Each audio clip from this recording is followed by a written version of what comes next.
So, good morning, actually, good afternoon, everyone. Welcome to Business Finance Week. This is the second year of this event, and the aim of the event is obviously to improve awareness of finance options for small and medium-sized businesses. Each day this week has a specific theme, and today's theme is around exploring finance options for growth. To introduce myself, I've been with the bank for 9 years now, initially as head of internal audit and then more recently in operational control. And as such, I've never had a customer-facing role, but customer success stories, of which Pizza Pilgrims is obviously one, have always given purpose to the work that I do and help keep me going when times are rough. And I'd like to now introduce you to Tom Elliott, who's the co-founder of Pizza Pilgrims, and he's going to talk us through his company's growth journey and answer your questions. So, Tom, do you want to give us just a brief overview of Pizza Pilgrims, how you started and how you've grown since? Yeah, absolutely. Well, thank you so much, Alison. It's very surreal. I feel like I'm sort of shouting into a cave. I have no idea if anyone's actually at the other end or if this is some kind of elaborate hoax, but I'm quite enjoying it either way. I'm, as Alison said, the co-founder of Pizza Pilgrims. We are a small to medium-sized business, to use the parlance of Business Week, I imagine. We're serving Neapolitan pizzas, mostly in London, but increasingly not in London, which is very exciting. We're opening actually in Leeds on Thursday. So yeah, it's all go. But yeah, we're a growing business. I started it with my brother about 11 and a bit years ago now on a market stall in Soho, having completed a 6-week journey or pilgrimage, should we want to stick to the brand story, pilgrimage through Italy in a 3-wheeled tuk-tuk that we bought in the very, very south of Italy. We drove it all the way back, learning everything we could about pizza because we knew absolutely nothing at the time. And then we set up a little market stall in Soho, serving pizzas from the back of said tuk-tuk for about 18 months. And then when we realized quite how brutal it is trading on a market stall through winter, we moved into bricks and mortar, opened a store in Soho, and we're now unbelievably about to open our 25th pizzeria in Leeds, as I said, this week. So it certainly has been a journey, one to remember. And obviously a part of that journey has been financing, and it feels like that's the some of the focus for today. So I wouldn't describe it as my area of high expertise. If you'd said to me 10 years ago that I would be speaking at something called British Business Week, I think I'd have told, or whatever it's called, I think I would have told you were misinformed. So I just love that we have a wall. I mean, this just sums Pizza Pilgrims up. We have a wall of ostensibly post-it notes. There's only one on the wall, and it just has the word sales on it. It's just like, we got this, guys. Just sales. That's all we need to know. So yeah, that's quite amusing. Anyway. So how did you go about getting the initial funding? And did anybody say no? And how did you deal with that? Everybody said no. It was an interesting one, in that we had actually, we'd started the business on a credit card. So I guess our initial funder was Barclaycard, who didn't ask many questions. Actually, they were pretty straight up. We got 10 grand on a Barclaycard, and we bought the van with that. We did the trip. We set up the market stall. But we did, something that I would recommend to anyone, which is, I guess, depending on what sector you're in, I guess we sort of did a sort of minimal viable product type thing with the money we had, which was next to nothing. But our version of that was to, go and learn about the pizza thing, come back and then set up a market stall, for which we paid £10 a day. We had like a trestle table that one of our friends had made, the van with the oven in it, which was kind of 90% of the cost. And me and my brother and a mate working on a van. And even before that, we did an event we did sort of a dinner party for 30 friends where we made pizza. And then I had worked in advertising previously. So we did the dinner party for 30 friends. Obviously that was a car crash, but we figured some stuff out. Then the next thing we did was we went to my old office and we cooked for like sort of 50 to 100 sort of colleagues or ex-colleagues. And I guess, constantly just trying to like not only figure out what our kind of capabilities were and how to make the product better and stuff, but also just get content, make it look like a real thing, just genuinely show that you are kind of driven to succeed. But yeah, so we set up the initial business for next to no money. Obviously, when we moved into bricks and mortar for the first time, we needed to get real investment, and so we went out and did some equity raising. We spoke to a lot of people that we sort of knew vaguely through long lost connections. We ended up we spoke to a lot of people who said no, and we ended up chasing down this guy who was a sort of a family friend of sorts, but we hadn't seen him in like 20 years. And we contacted him and said that we're doing this pizza thing. He was quite big in hospitality at the time, and he, we're like, can you kind of, would you be interested in investing? It was an absolute firm no from him initially. We went and presented to him. He was like, no, pizza is totally oversaturated. Don't really see what the point of different is. Firm no. And then we went away. And again, we because of the sort of stupidity of the story, we actually had built a bit of a sort of media following at the time. So there was partly through sort of Twitter and that all kicking off at that time. And partly, we'd done this journey through Italy, and my brother's background had been sort of TV production. And it never really occurred to us. But anyway, we went to meet someone who was actually my ex-boss. Very, very short version of the long story. My ex-boss at the advertising agency quit the advertising agency to start a bakery. I quit to start a pizza company. So I emailed her, never having met her because she was super senior and I was super junior. Said, hey, you're quitting advertising to start a bakery. I'm quitting to start a pizza company. We should at least go for a coffee. Went for a beer at her house in Camden. Turned out that her husband, and I did not know this, was like the Financial Times food critic, a guy called Tim Hayward. And he was literally the first human being that we had met who had gone, this seems like a good idea. And he was just so supportive of the idea. And he was the one who was like, if you're doing this trip to Italy, which we'd planned to do, he's like, you've got to get it filmed and make it into a TV show. So at that point, literally after that beer, we contacted loads of production companies. And they, frankly, all came back saying yes. But the bigger ones were like, well, this will take 18 months to 2 years to get commissioned, blah, blah, blah, blah, blah. And we were like, look, we're not here to make a TV show. We're here to start a business. So if you can't do it now, we're not interested. And we ended up going with a tiny, tiny little production company who took a punt on us to make this show. We did end up getting picked up by the Food Network. I think with, shown to audiences of like 25 to 30 people. It was definitely not a success. But that stuff, and that then spawned a book, which we did with HarperCollins. All of that stuff happened whilst we were still a market stall. So when we initially went to get investment after that first brutal winter, it was kind of like a no. But then as this stuff came online, it was like, oh, well, this is coming up and this is coming up. It just gave like a real like reason for them to believe in it. And that's where we started to get traction. And so we did eventually land this hospitality guy at our second attempt. And then he brought quite a lot of people on. Once you had that first, I think that first rung on the ladder is such a big one. Because once basically everyone is so kind of crap at making their own decisions as far as I can see, that as soon as you've got someone who they respect, who's made the decision, everyone else just follows like lemmings. Yeah, so it's almost like an angel investor, really, because it wasn't through I guess I still don't really know what an angel investor is. It all sounds a bit much, but an individual with money who's prepared to take a punt on risk, I guess. I guess they named it themselves, though, right? Yeah. And then obviously the process was quite difficult, and resilience was key in that. Yeah. I mean, I genuinely believe like the number one asset you need as a sort of founder is resilience. I just obviously there are examples of people, I'm sure there are plenty on this call of people who come up with something that is so brilliant and so excellent that the kind of sheer weight of it just carries it through. But, I'm sure the majority of people have come up with something that's great, but has issues and will need, the plan will need changing. And, just there's constant knocks. And I think it's just that ability to go, A, deal with the constant knocks and just like keep going, and B,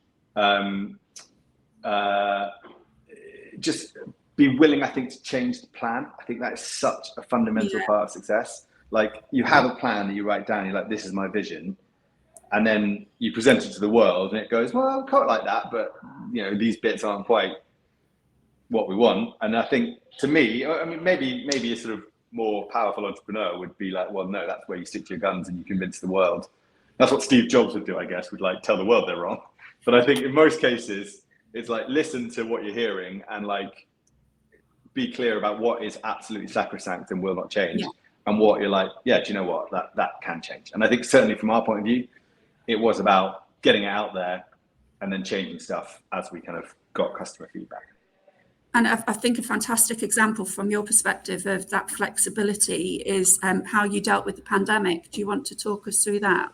Yeah, the pandemic was a joy. I'm sure everyone's fed up of hearing about people's pandemic stories, but yeah, I mean, it was obviously, being in restaurants, it was pretty intense.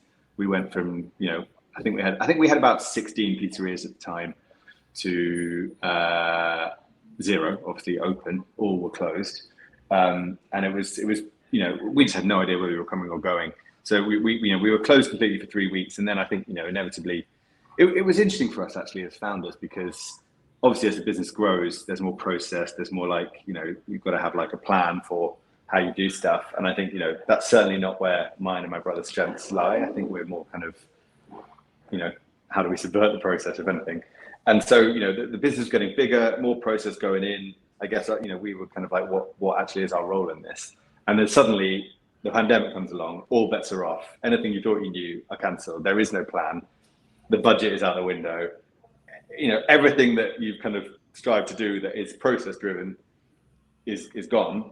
And I think that was, you know, a moment where we were like, okay, so this is maybe our time, because, you know, no one has any clue whether we're coming or going. So this is just a good time to try and fix it. So yeah, but we were closed for 2 weeks and kind of trying to figure out what we do.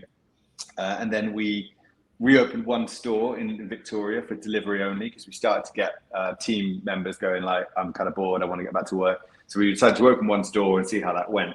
And we really wanted to open that one store with something more than just delivery, because it was never really our raison d'etre. So we're like, what can we do to like do something more interesting? And this is probably like mid to late March at this point. We were having these conversations. And then my brother came up with the idea of, why don't we send 2 dough balls, tomato sauce, cheese, basil, flour, olive oil. We'll put all of that in a pizza box, and then we'll wrap it in wool with an ice pack, and we'll send it through the post. And I think we were the first, maybe the second. I suspect Packing Bun beat us to it. But very, very early April 2020, we came up with this idea of selling these pizza kits. So you could send the ingredients to the post, and then we'd made a video of how to do it, and you make it at home in your frying pan. And we put 50 up for sale on the first Wednesday that we were open, I remember. And we were like, if we sell that in a week, that'd be kind of a fun. It was basically like an idea for Instagram, essentially. And we sold those 50 in the first minute they went on sale. And we were like, okay. And then the second day we put another 50 up, and they sold in like 20 seconds. I was sort of building the Shopify page as we went. And you could see that like hundreds of people had tried to buy them in that first minute. And so on the third day, well, we had 2 choices then. It was like we try and build this business like sensibly, and we build the infrastructure and we do it correctly, or we just put as many things for sale as we can on Friday. So we literally put on the Friday of that week, we put 1,100 kits up for sale, with a promise that you would get a kit at some point before the end of May, bearing in mind this was early April. And we sold 1,100 kits in 40 minutes. And it was still our busiest hour of trading ever. And that business grew to, by February 2021, we were doing 10,000 kits a week. It was almost bigger than our existing restaurant business. And so it was just a crazy, you know, all hands on deck situation that, you know, I think we really enjoyed and we thrived in. And it certainly put us on the map in many ways, certainly in cities where, you know, we didn't have a pizzeria. There were people who were suddenly able to get involved. And, you know, we had loads of celebs doing that, and we were doing kind of crazy, you know, I was doing like Teams calls with like the whole of Coca-Cola, like, hey, Coca-Cola, 500 people making kits together all at once.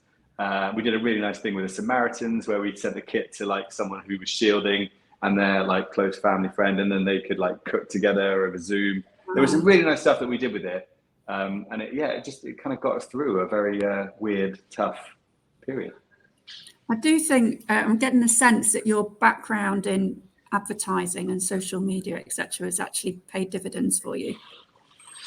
I don't know. I think it has in ways that you wouldn't expect. I mean, I used to work in big advertising agencies that had, you know, huge brands with massive budgets making TV ads, and we've never had that. So I think like the idea of, you know, us making big advertising things, you know, it's still not on the cards, and it probably never will be. No.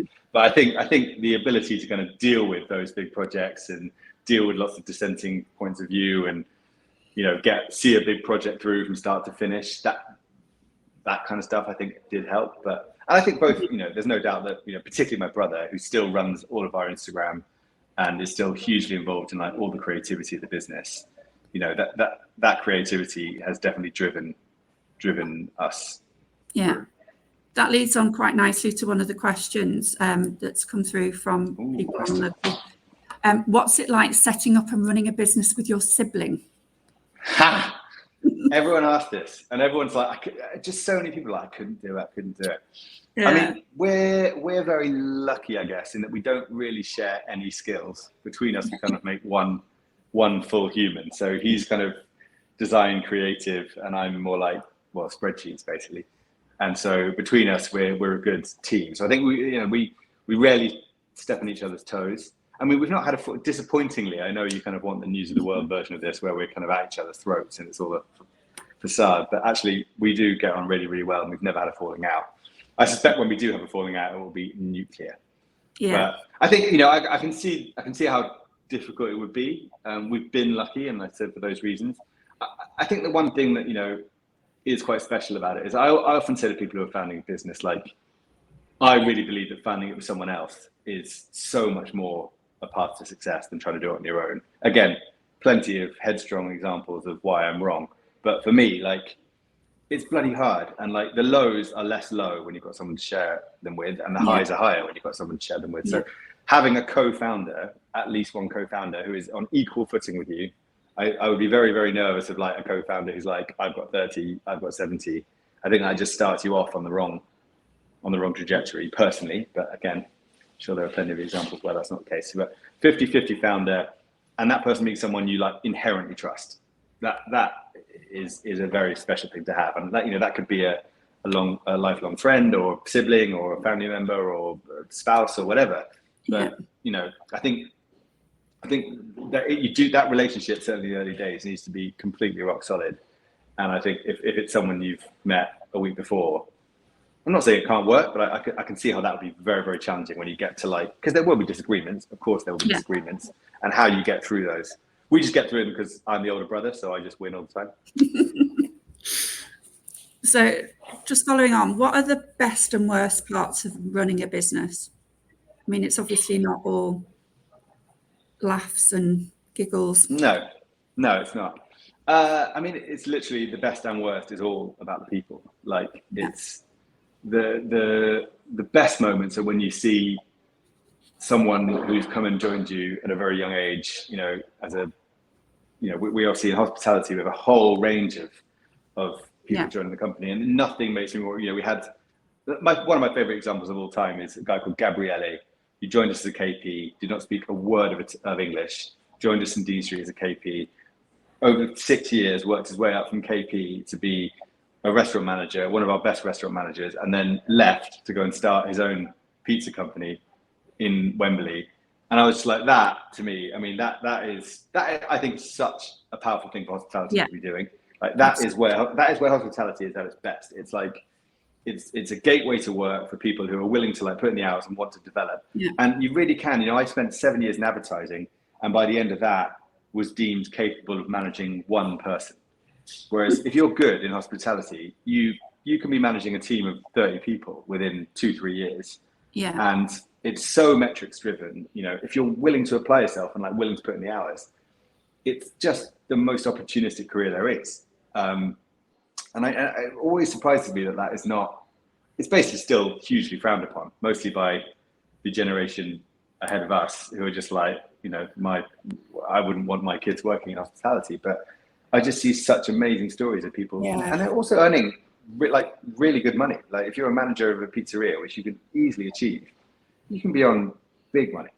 And And so, yeah, so that stuff's amazing. I think, on the flip, I think it's also my favorite thing is when you see something happen in the business that has been delivered by a team of whoever in the business that you've had nothing to do with that, but it's on brand and you love it and you see it and you're like, oh my God, that's so great. Who came up with that? The best feeling is when it wasn't you, because that you're just like, you've actually set something in motion that has got a life of its own. And that, very, very, if you're going to use a trite analogy, it's very similar to having kids. When you see them start to do stuff on their own, to me, that was when I get the most enjoyment out of it, not the bit where I've helped them through. So I don't know what that says about me, but on the flip side, the most challenging things are when people let you down or they commit to doing something and they don't do it, and this stuff happens and we're all human. And it's not we really try and run a business that we really want to celebrate. We want people to ask for forgiveness, not permission, basically. And so, I don't want people to feel like I can't do anything because I might get it wrong and that would be a disaster. We're very forgiving, but I guess when things go wrong and it's kind of got a more malicious intent, which hasn't happened very often, but it does happen. It's bloody hard. And what's doubly hard about it is it makes you question everything. So, to use a classic restaurant example, someone steals money and disappears into the night. It makes you go, okay, so we need to change the whole process and tighten the screws on everyone else in the business and put cameras over every till and all that stuff. And I think, to me, it's resisting the urge to do that, to stamp down on the 99% because of the 1%. To me is the wrong thing. And I think that's bloody hard thing to resist, because it's so obvious to just go right, change, we need a whole new process for that. And it's well, no, because we've been doing this for 5 years and it's happened once. So law of averages suggests let's just put that in the budget. I know that's not the right answer, but you see what I mean? Sticking to as much as I said before, you've got to be flexible. You've also got to know when to stick to your guns. And I think, people will test that for you. Yeah. Just where do you see Pizza Pilgrims being in 5 years' time? We're going to do a reverse takeover of Domino's. No, we're not. Honestly, it's a strange one for us because it genuinely is a story of organic growth. And I personally thought we'd start the market stall and then I would have to leave because I'm not a food person. It was just a way for me to get out of advertising. Yeah. And so every kind of milestone that we've had of opening the first pizzeria, opening the second pizzeria, which I would say is probably one of the biggest milestones, because we were just when we had one pizzeria and it was carnage, the thought of having two was just you'd have to be a sociopath to do that. But opening the second one was a big one, and that's still our busiest store, the second one we opened in Carnaby Street. So, that was a huge turning point for the business of oh, wow, okay, so this actually could be something. But I genuinely think we've never thought in terms of scale. I think we've always wanted to, and again, this probably sounds a bit trite and a bit reverse engineered, but genuinely, we just always wanted to be really good. Yeah. And whether that was a market stall, one pizzeria, two pizzerias, 10 pizzerias, we never were God, it'd be great if we had scale. Yeah. I genuinely think the scale has come from trying to be good, but also having people that needed more opportunity, and so that's where the scale starts to come in. And I think and then you hire someone fantastic, top tip, always over hire, just hire the best person you can afford. Yeah. But the problem with that is that means you hire that person and then you need to open more pizzerias to pay for that person. But I think so. We've always kind of been in these weird kind of leapfrogging things of cost goes up because we want to do a great job. We want to have an academy and train people really, really well. Suddenly you've got an academy that's a massive cost center, and you've got to go and open pizzerias to make the academy watch the space. So, but you also then need positions for those people once they're through the academy. So it kind of works. Absolutely, and you need those amazing assistant managers to have opportunities to become managers. And I genuinely think that has driven so much of the growth. So, in answer to the actual question, none of our ambition is related to scale. We want to be, if we can, one of the UK's favorite pizza companies. And obviously part of that will come with scale, because you can't really have one pizzeria and be the UK's favorite pizza company. But it mostly comes from just, doing a good job, looking after our team. Our company mission is to make people happier one pizza at a time. And that's basically that's obviously customers, because I think we've done a lot of research and also online looking at the way people talk about pizza as a food group is actually really unique. They talk about pizza as like a crutch or a spouse. It's like the thing you turn to when you've had a shit day, or your boyfriend's left you, or you've lost your job. Like pizza is this kind of warm hug of a thing. Yeah. And I think I love that. You know, people don't talk about burgers or tacos in that same way. It's not got that same. I don't know whether it's because people like bring it to you. We wrote a whole book about why pizza. It's called imaginatively Pizza. But we wrote a whole book about why pizza is special, and I interviewed everyone from like incredible world famous pizza chefs to the COO of Domino's to the CEO of Papa John's across the world. Like, why is pizza? And everyone had a different answer. It's like whether it's circular was like one of my favorites. I think that was a guy from Pizza Hut. It was like it's unscary. Like one guy was like you can watch it as you go into your mouth. Another person had a great answer of like you can't really pay for a better one. Like $10 will buy you the best pizza you can get. $100 won't make it better. Like a margarita is a perfect thing. Yeah. And it's not like a steak where like the best steak is only affordable to the top. It's a much more democratic thing. So yeah, you know, it does sound maybe a bit trite, but yeah, you know, we really believe that's what we want to do. It's you know, it's offering customers little lifts in their day by making the best possible pizza we can, and you know, giving our team real direction and focus and growth so that you know they can live the happiest life they can. And I think if we can achieve that, I don't care if we've got any more pizzerias ever again. And I'm interested to know what your ambitions are when it comes to being sustainable, because applied for B Corp status. We have B Corp. It's been quite a journey. I first proposed it to the board about 2 years ago and got a sort of quite a stony-faced, don't really understand how this delivers against the bottom line type response. But yeah, we fully started the process. We've hired a guy called Johnny, who I actually semi-convinced at some kind of like industry convention. He was head of sustainability at Pizza Hut. And I was like, you're brilliant. You need to go and start your own consultancy. Probably had a couple of glasses of wine at that point and didn't really expect him to. Anyway, a week later, he called me. He was like, I've quit my job. I was like, shit. Whoa, okay. So then we recruited Johnny, who remains brilliant. And he does 2 days a week with us on a consultancy basis, helping us with our sustainability, Planet Pilgrims. And oh, look at that. That's cool, isn't it? A little thumbs up bubble. And so yeah, sustainability and B Corp. So the B Corp journey has been a long one. It's been coming up to 18 months since we first put a kind of spade in the ground on it. And yeah, it's very, very difficult. You know, hospitality, I don't know if people know B Corp, but it's essentially about, you know, it's an accolade you can win for being a business. It's about more than profit, being a business for good in general, across lots of fields like sustainability, community, looking after your team, just having a bigger focus than profit against, essentially.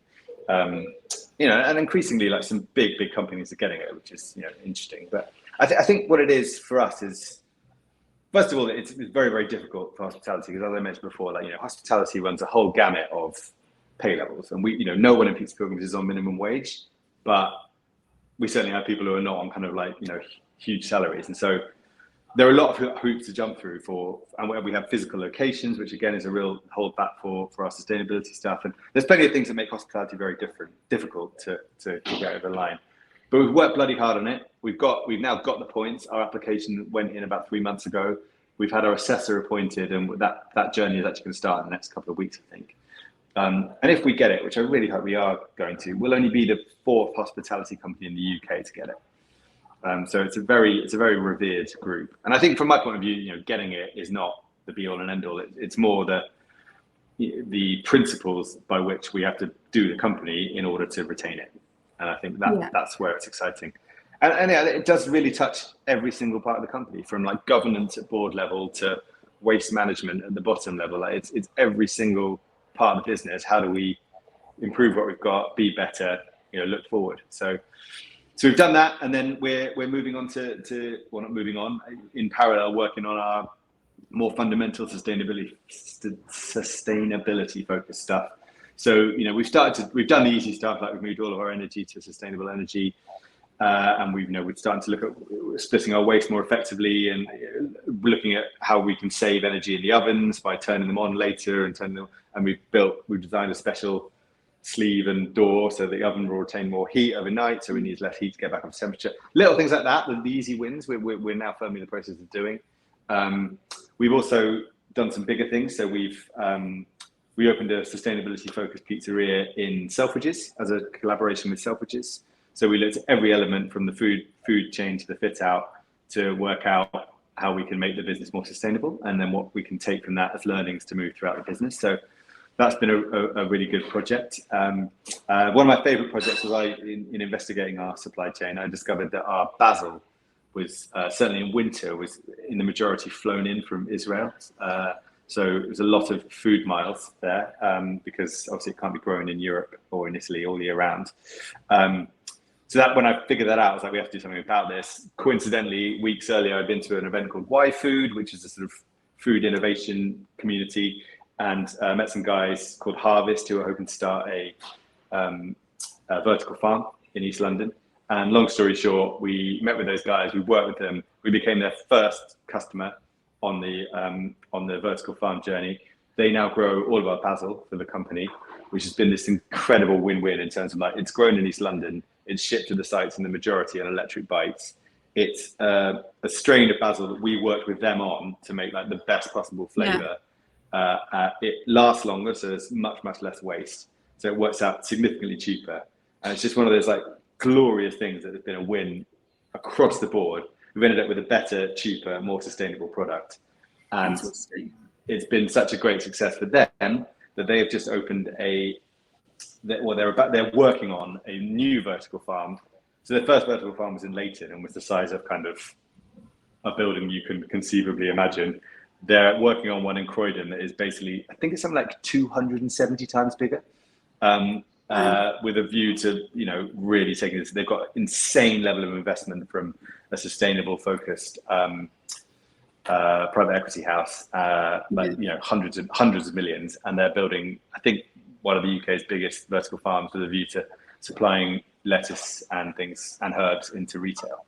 So that has been a lovely journey. But yeah, increasingly sustainability is at the heart of what we do, and there are some things that are hard to get there. Obviously, one of the ones I wrestled with early. Sorry, as you can tell, I'm quite into this, but we wrestled with early. We get all of our ingredients still from Italy, and there was a big debate, probably one of the biggest fallings out I've had with my brother actually, around whether it would be better to get stuff in the UK where we could. And I fundamentally believe we are a brand that sources the best stuff from Italy, and that the best stuff still comes from Italy. And so how do we work on making sure that is, also the most sustainable way to get stuff? There's weird things in there, as always with sustainability, whereby, your brain goes, well, if the mozzarella is made in London, it's obviously better for the planet. Truth is, cows in Italy live outside more of the year than they do in England. So actually, if you really go down the whole road on it, looks like it's potentially more sustainable to get the mozzarella from Italy. The van that takes it from Italy to London is actually like minuscule amount of the impact. The impact is all in the dairy production. I hate to be short there, Tom, but we've actually run out of time, unfortunately. Wow, we've barely talked about investment at all. I can tell that you're very passionate about this area. I do think there's been some really interesting points in there about how you've sort of got to have a minimal viable product before you go to talk to investors, and how building your social media presence, etc., can be very helpful. Resilience being key, etc. So I hope that's been helpful to everybody. And I'd really like to thank you for taking the time out of your busy day to come and speak to us all. My pleasure. I'm sorry it had nothing to do with investment, but thank you all for joining. Come and have a pizza. Yes, thank you very much. No worries. Thank you. Bye. Bye.